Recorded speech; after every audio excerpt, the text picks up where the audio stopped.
Bonjour et bienvenue sur Bref de classe, le nouveau podcast de l'APHG, créé et animé par Nicolas Charles et Johan Chanoir. Sur celui-ci, vous trouverez des mises au point sur les nouveaux programmes de collège et de lycée, des bibliographies, ainsi que des propositions pédagogiques.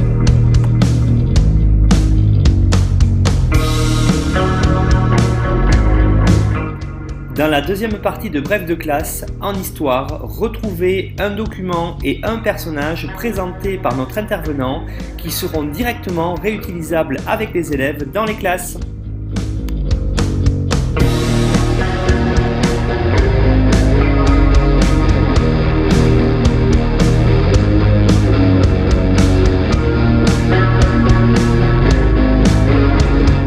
Antoine Pro, on se retrouve dans la deuxième partie de Bref de classe consacrée donc au chapitre de première sur les Français avant 1914. Alors vous avez choisi de nous présenter comme personnage quelqu'un de représentatif de cette période, c'est Ferdinand Buisson. Alors Ferdinand Buisson, c'est un personnage très intéressant dans le personnel politique républicain. C'est un protestant libéral qui a enseigné en Suisse, à Neuchâtel, et qui est revenu en France avec la République et qui est devenu directeur de l'enseignement primaire, c'est Jules Ferry qui l'a nommé, et il est resté 18 ans directeur de l'enseignement primaire, de l'instruction primaire, on disait pas, on disait instruction à l'époque. Bon. Et c'est lui qui a construit l'école primaire, mais c'est beaucoup plus parce que ça a été un secrétaire de la Ligue de l'enseignement, ça a été un des grands ténors de la Ligue des droits de l'homme, et il a ensuite, il s'est occupé des relations internationales, il a présidé l'association pour la SDN, et alors c'était un militant laïque, mais un militant laïque respectueux des croyances. Et il comptait beaucoup sur l'école pour construire la République. Il y a un texte célèbre nous s'adressant aux petits écoliers, va petit missionnaire des idées modernes. Et dans la satisfaction de tes parents, il y a beaucoup plus pour la République que des victoires d'un soir d'élection. Très beau texte, et c'est tout à fait sa philosophie. Alors, il a évolué.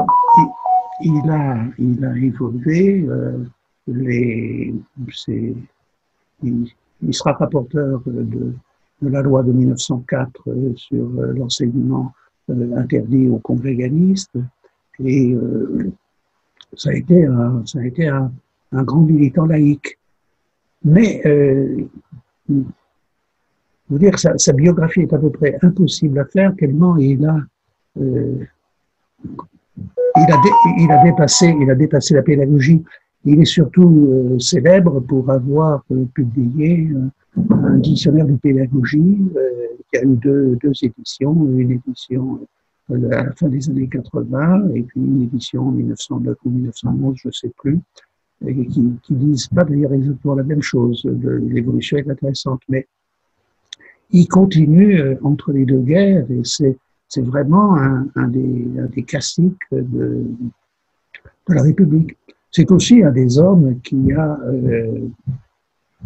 défendu Dreyfus. On le retrouve à tous les échelons et dans toutes les péripéties de la Troisième République. Il est, pour moi, ce qui fait l'importance de Buisson, et ce sur quoi je voudrais attirer l'attention, c'est j'allais dire, les seconds couteaux de la République. Ça n'a pas été un ministre. Bon, si, il a été ministre quelquefois, mais il n'apparaît pas comme un homme politique. C'est un haut fonctionnaire. Si vous voulez, des gens comme Stéphane Hessel représentent un peu ce type de personnage. Et vous en avez beaucoup d'autres dans la République. Vous avez Lapie, Paul Lapie, qui est le directeur, le successeur de Buisson, en 1919 ou 1920, et c'est le même type de personnage. Et la force de la République, ce sont ces grands commis de l'État qui ont une longévité administrative considérable. Un des fléaux, notamment de notre enseignement, mais pas seulement notre enseignement, c'est que on change de politique tous les 2 ans, ou mieux tous les 4 ans, mais parfois tous les 2 ans. Sous le premier septennat de Mitterrand, entre Savary et Chevènement, le discours est totalement différent. On changeait beaucoup de ministres sous la Troisième République, mais les directeurs restaient. Et ce sont des gens comme Fontaine au travail sont tout à fait capitaux. On pourrait en citer beaucoup d'autres. Je trouve que la qualité du personnel administratif était fondamentale. Le personnel administratif de la Troisième République avant 14 était remarquable. Entre les 2 guerres, le personnel administratif est mauvais, médiocre, parce que quand il y a des postes, on fait entrer des médiocres, et quand on a des bons à faire entrer, il n'y a pas de poste. Et donc, c'était une des raisons qui a entraîné la création de l'ENA. C'est que le constat qu'on a fait à la Libération, que des gens comme Debré ou Jeanneney, à la fois le père et le fils, Jules et Jean-Noël, pas Jean-Noël, c'est Jean-Michel Jeanneney, le fils de Jules, et Jean-Noël est le fils de Jean-Michel, c'est une généalogie. Ils ont réagi contre la médiocrité du personnel administratif. Le personnel administratif de la Troisième République, avant 14, était remarquable, et une des raisons pour lesquelles la France a tenu pendant la guerre de 14, c'est qu'elle a été correctement administrée. Les préfets, les maires ont réussi à ravitailler la population. Il n'y a pas eu de famine. On a fait les réquisitions. Tout ça, c'est bien. Et Buisson, d'une certaine manière, est un très bon représentant de ce deuxième rang, la deuxième ligne des ministres républicains. Alors Antoine, justement, après avoir présenté Ferdinand Buisson, quel document représentatif de cette période qui parle des Français avant 1914 vous allez nous présenter maintenant, et document, on rappelle, qu'on retrouve sur le site apheg.fr? Oui, alors c'est un document pour lequel j'ai une certaine tendresse. D'abord, en raison de son auteur, Roger Tabou, d'une certaine manière, il fait figure. Tenez, Capel était un haut fonctionnaire du même type que Buisson. Tabou était aussi à l'origine un inspecteur d'académie. Il avait été directeur des services d'enseignement au Maroc, et il a été mis à la retraite par Pétain. Et donc sous Vichy, comme il avait beaucoup de loisirs, il a écrit l'histoire de son village, Mazières-en-Gâtine. Et ça, c'est à peu près la conclusion du livre. Il se met d'ailleurs en scène lui-même l'image d'un petit bonhomme de 8 ou 10 ans que je connais bien. Ce petit bonhomme, c'est lui, ce qui veut dire que, oui, il avait 8 ou 10 ans en 1914. Donc, c'était l'écolier républicain. Bon.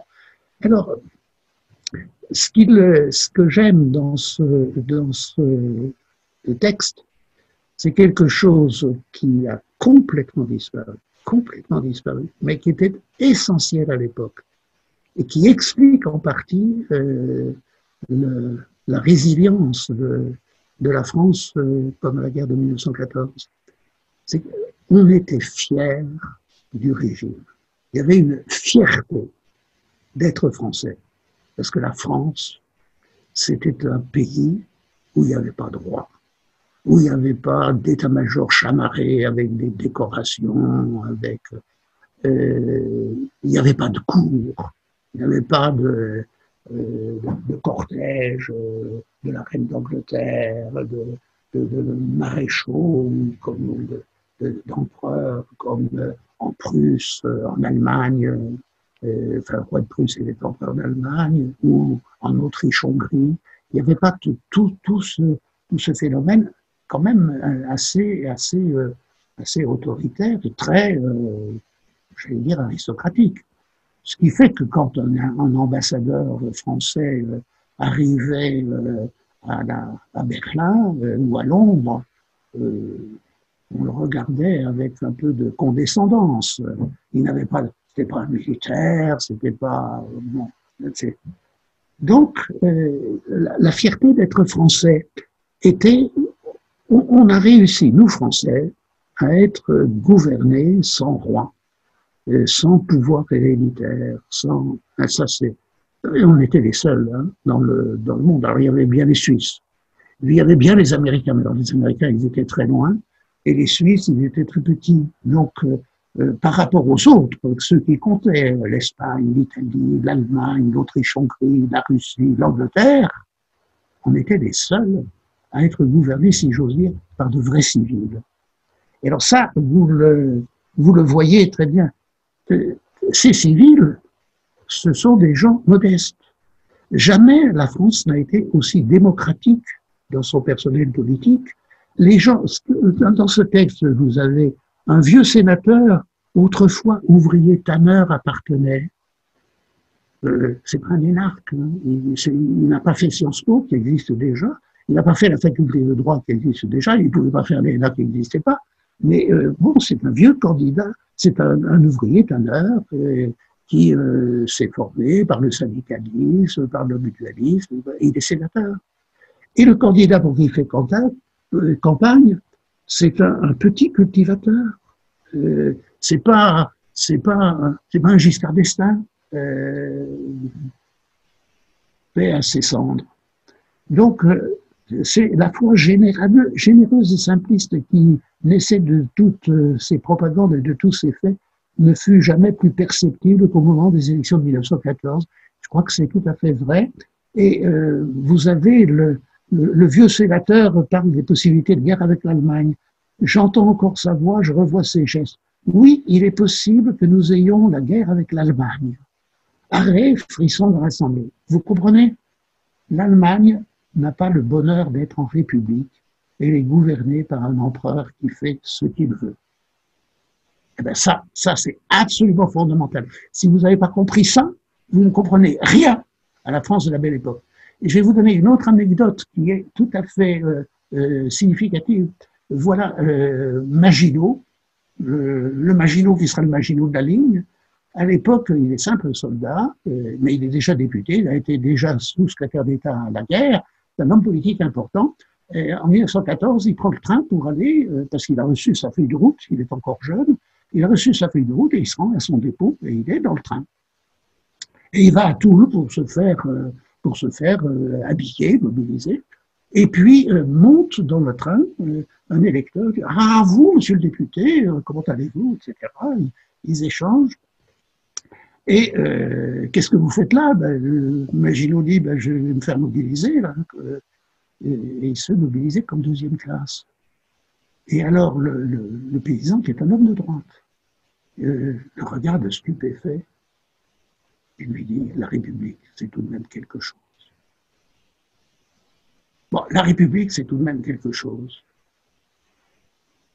Bon, c'est ce que les Gilets jaunes ne peuvent pas dire.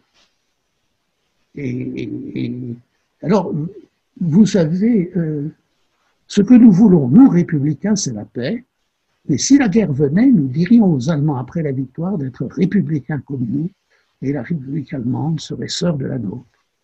Personne n'applaudit, il n'y eut pas un geste, pas un murmure. Mais l'Assemblée était saisie. Un vieil homme à côté de moi avait les yeux pleins de larmes. Les jeunes gens un peu plus loin, de jeunes paysans écoutaient d'un air grave, le regard tendu. Quelle brusque échappée à leur imagination. Et après, c'est la guerre. Oui, cette fierté d'être une république, alors elle se doublait, ça n'apparaît pas ici, ça n'apparaît pas dans ce texte, mais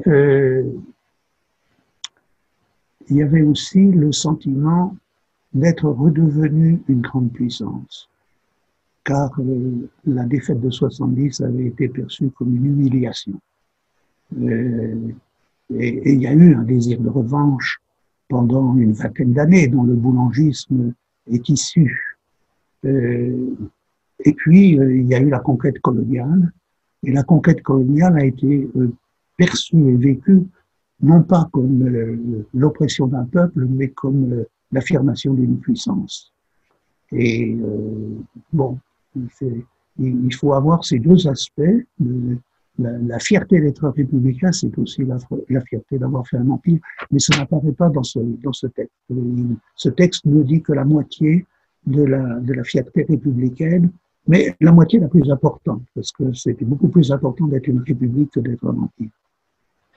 Bien, Antoine Pro, merci pour la présentation donc de Ferdinand Buisson et puis de ce document qui date de 1914 et qui, vous l'avez dit, enfin qui parle de 1914 et qui, vous l'avez dit, est représentatif, je crois, de ce que vous avez voulu montrer dans cet épisode numéro 25 d'Histoire de Bref de classe, où justement sur ce chapitre de première, on doit analyser la société française avant 1914. Merci beaucoup, Antoine, et à bientôt, j'espère. Pourquoi pas?